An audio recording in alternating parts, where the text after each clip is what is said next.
don't think you understand how dangerous you are right now. Do I look dangerous?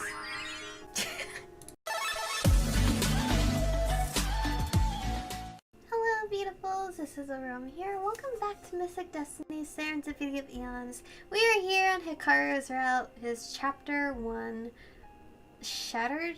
Was that the chapter name? I don't remember. But here we are.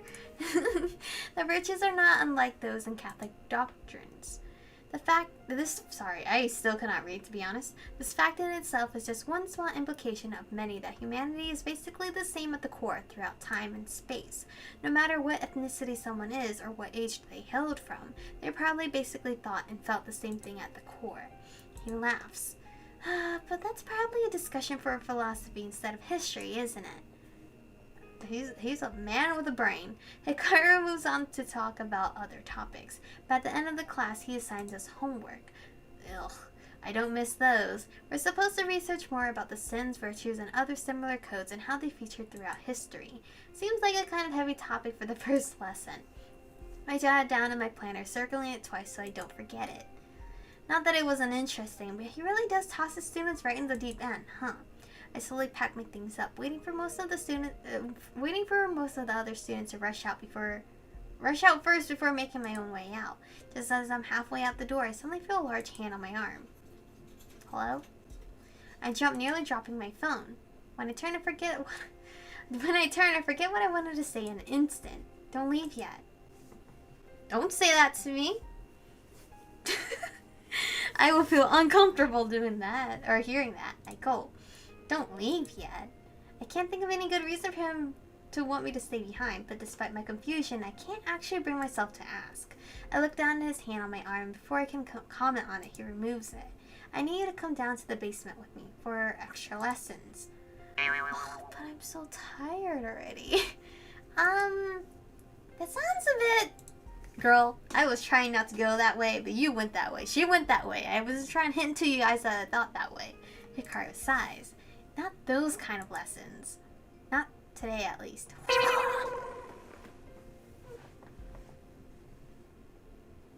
What?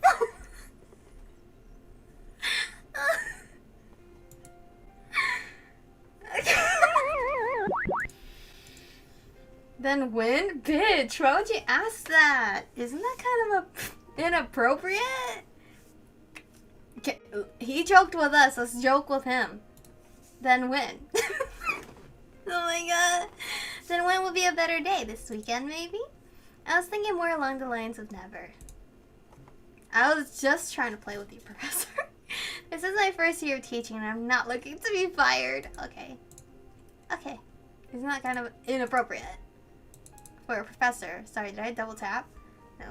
Probably, though I'm technically not working right now. Hikaru taps his watch. That was my last class of the day.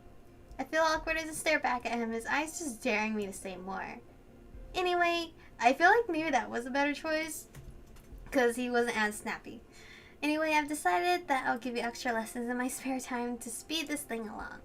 It's obviously not safe for you to be walking around with such immense power and no control over it, and I'd be remiss to ignore that. This is gonna be harder because he only has 3 CGR, and I don't know which route is the best route. So you need to be willing to put in the extra effort and time too. Alright, let's just save here real quick, because... Is this one... Was he like snarky here? But you just said, you'll find I'm often a contradictory man. Anyway, what? I don't know which one is better. Which one's better? I feel like this one's better because he's like, I'm not working right now, technically. Alright, I'm just gonna stay with this one. The faster we get this done, the faster we can be done with each other. Wow! So rude. That was rude. You are so rude, but that is very true. So, whatever. Does he really have to put it like that? Yeah, he doesn't have to put it like that. I'm not particularly pleased with his tone or with having my free time suddenly taken away from me. When am I supposed to do homework or relax or anything? But I can't exactly argue with his logic. I did choose him and he is giving up his own personal time for this. With no other choice, I sigh and nod. Follow me then. I've already gotten permission. I've already got permission to use one of the empty lecture halls to do this, though they don't know the exact details. If they did, I doubt they'd let me handle this alone. That doesn't sound good. That sounds like I need lots of people to disintegrate me or something. I suppose I'd be, not disintegrate, that I'd better be a little more thankful to Hikaru for helping me. With another sigh, I follow Hikaru out of the classroom. Hikaru points to the front of the lecture hall and I plop myself down in one of the front seats with a sigh. I could definitely use a coffee for an energy boost, but with just the two of us here, at least I can relax more. Hikaru takes his place at the podium. I quietly watch and wait for him to start. Unlike in previous lectures, though, there's something different about him. His stance is more relaxed than before. He leans on one elbow, a hand thoughtfully cupping his face as he looks out at the ocean rolling outside the strange windows. Where to start? He mumbles to himself. I pull my laptop out of my bag and open it, getting ready to type and record the lecture. Finally, Hikaru's eyes lands on me. First, I think you should have a little bit of magical history before we get into these gritty details. Alright, among humans there are mages and there are sorcerers. I lean forward in my chair, my fingers resting on my keyboard ready to type away. What exactly is the difference between the two? Hikaru pauses at my question for a few moments. Their origins. Do our origins matter that much? Is that a dumb question? We gotta know where they're from. Girl. In our world, yes, gods as the keepers of the universal order make it so. Mages are humans who have gained their magic through a union with Fae. Some might say that it makes all mages some part Fae. While sorcerers were humans who were granted powers by the god of chaos. Because of his interference, sorcerers are often seen as wrong, because they didn't come about in a way that flows with the natural order of things. The cold chills creeps into my very bones. If sorcerers are wrong, what about homunculi then? Just how wrong am I? I glance up at the ceiling, half expecting it to collapse on top of me as some sort of universal way of correcting what's not meant to exist. Unaware of my internal struggle, Hikaru continues his lesson and I quickly try to pull myself together.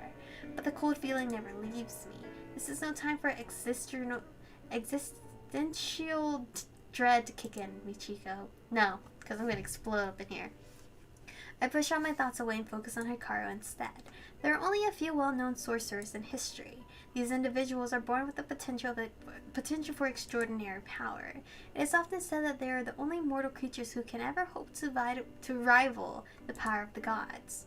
As such, it's unfortunate that most do not live very far into adulthood.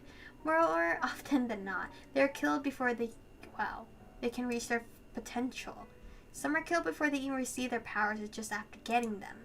The sign of a sorcerer awakening is a changing of the eye color to a vivid green, which I have. In the past, humans would kill anyone who showed signs of becoming a sorcerer. Many would go as far to murder their own relatives if their eyes turned green. There are some documented cases of children born with green eyes being killed due to others assuming they were sorcerers. People must not like us.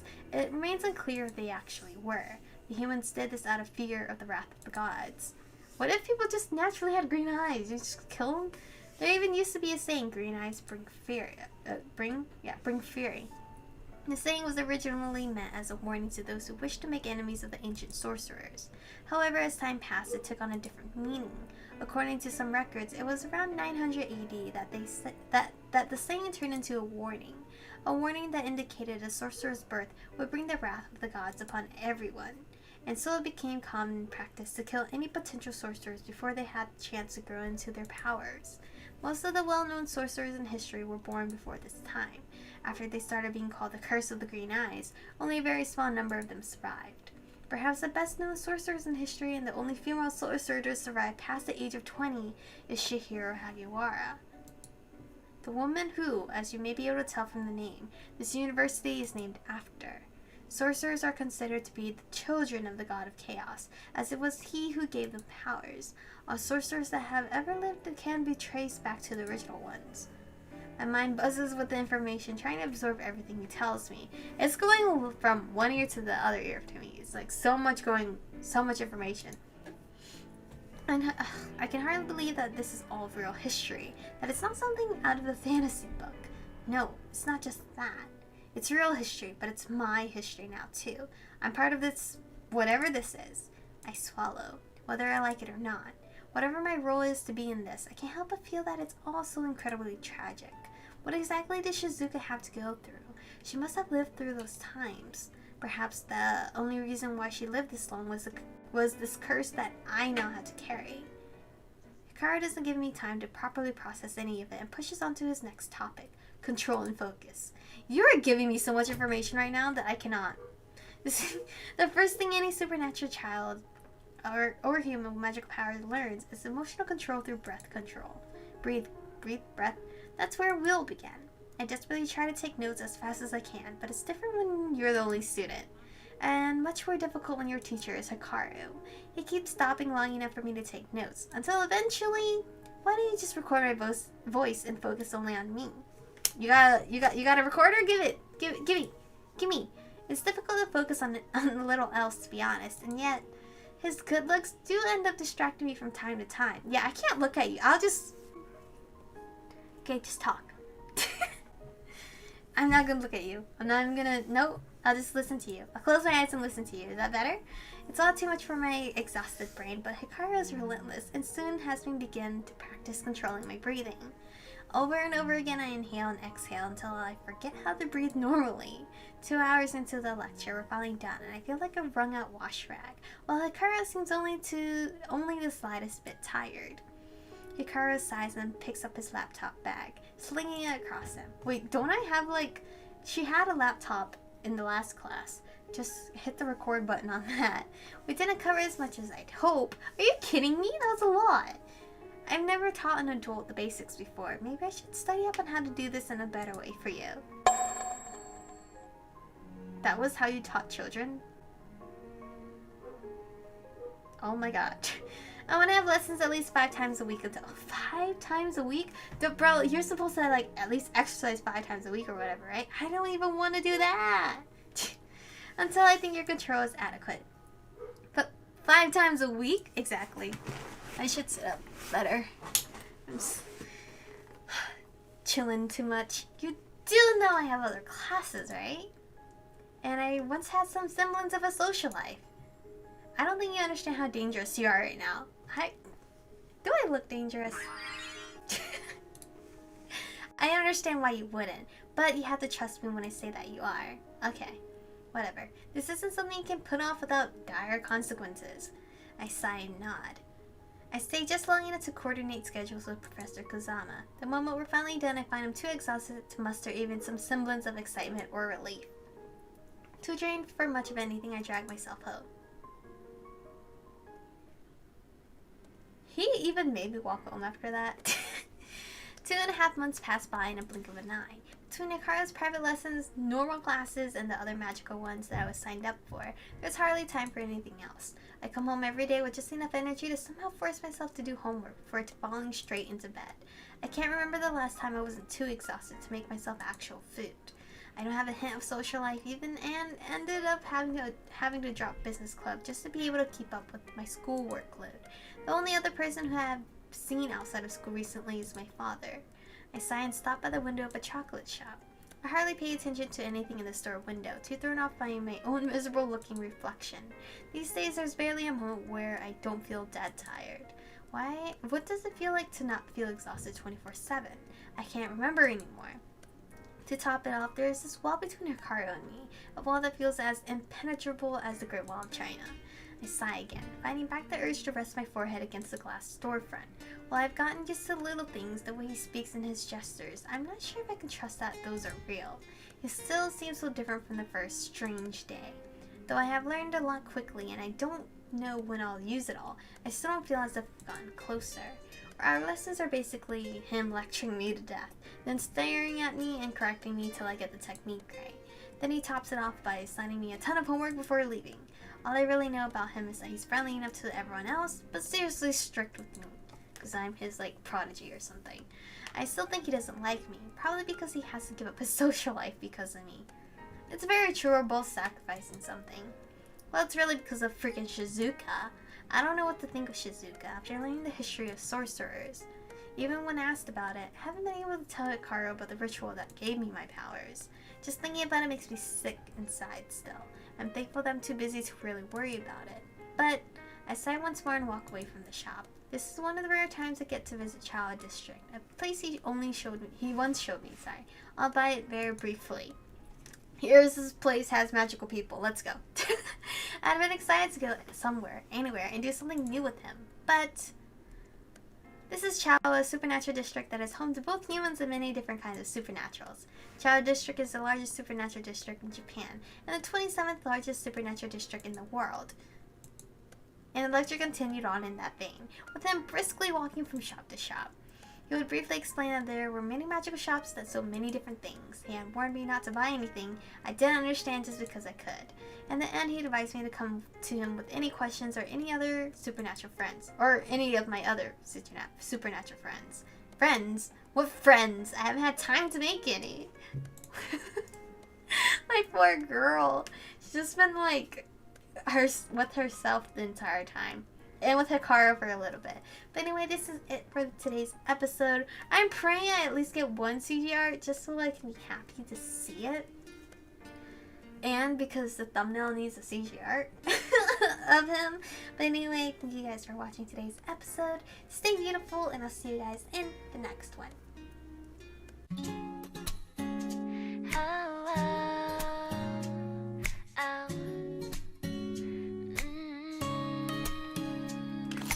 처음엔 아무 느낌 없었는데 매일 지겹대면서